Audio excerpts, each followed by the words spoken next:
Applications of integration, length of curves. A space shuttle orbits Earth in an elliptical path. How far does it travel in one orbit? A baseball slugger launches a home run into upper deck, and the sportscaster claims it landed 480 feet from home plate. But how far did the ball actually travel along its flight path? These questions deal with arc length, and their answers are found using calculus. Let's do an example. Let y equal x to the 3/2 power. What is the length of the curve from x equals 0 to x equals 4? So if you were to walk along this curve, what would be the distance that you would walk? At the point x, we draw a line segment tangent to the curve. So the line segment will have a slope dy dx. The line segment will form the hypotenuse of a right triangle, and we're going to have the triangle have a base of dx.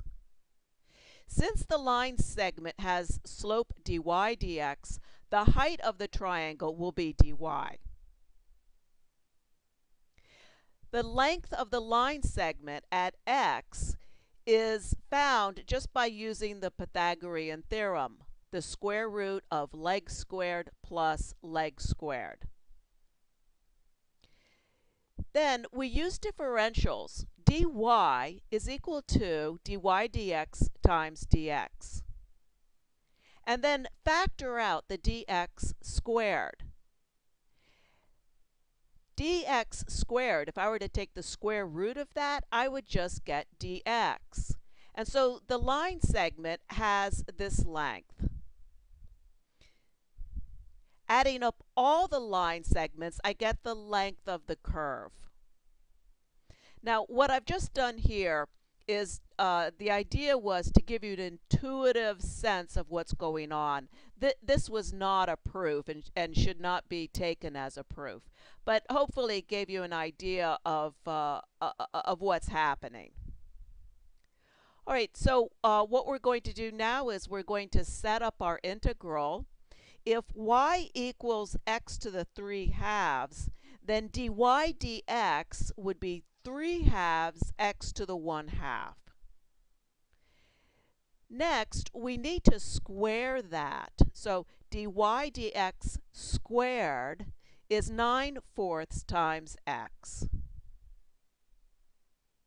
So we have now found dy dx squared. And we have our integral all set up and ready to go.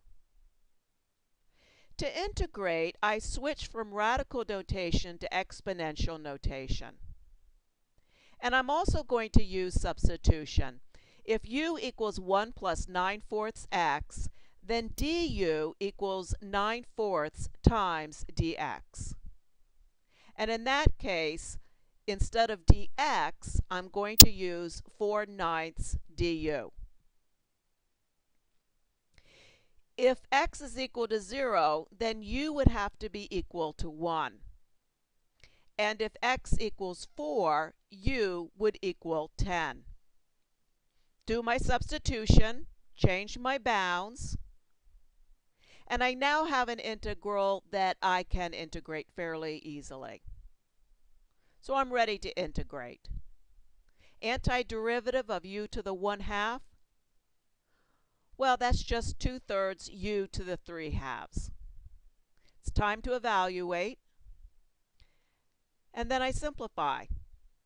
Here I've given both the exact value and an approximate value of 9.1 units. So the distance that you would walk would be about 9 units. Let's do another example. We're going to start off with a very easy curve, f of x equals x squared. If y equals x squared, then dy dx equals 2x. Squaring that, I get 4x squared. I'm integrating from 0 to 2. And so my integral is just the integral from 0 to 2 of the square root of 1 plus 4x squared dx.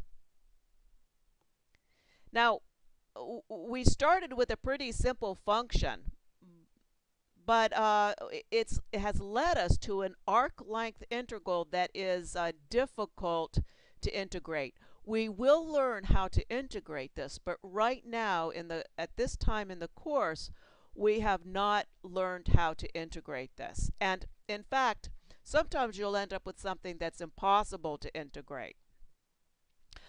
So on some of the homeworks, maybe you'll have to use technology, but I want you to know that if I give you an arc length problem on an exam, it will be a problem that you can integrate.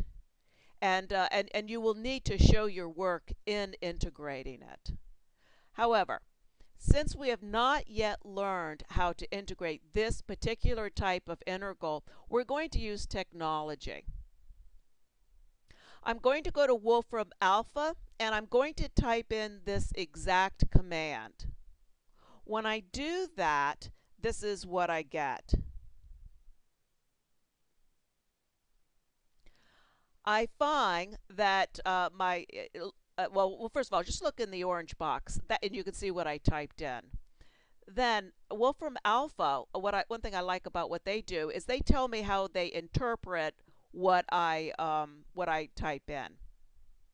And they give me an answer of about 4.64678. So the length of my curve is about 4.647. And as I said, on a test, you would end up with something that you can actually integrate. But for homework, if it's something that cannot be integrated, if you can integrate it, then please do so because it's good practice. But if you can't, do not hesitate to use technology. And like I said, I like to use Wolfram Alpha. It's a pretty nice program. All right, take care and have a great day.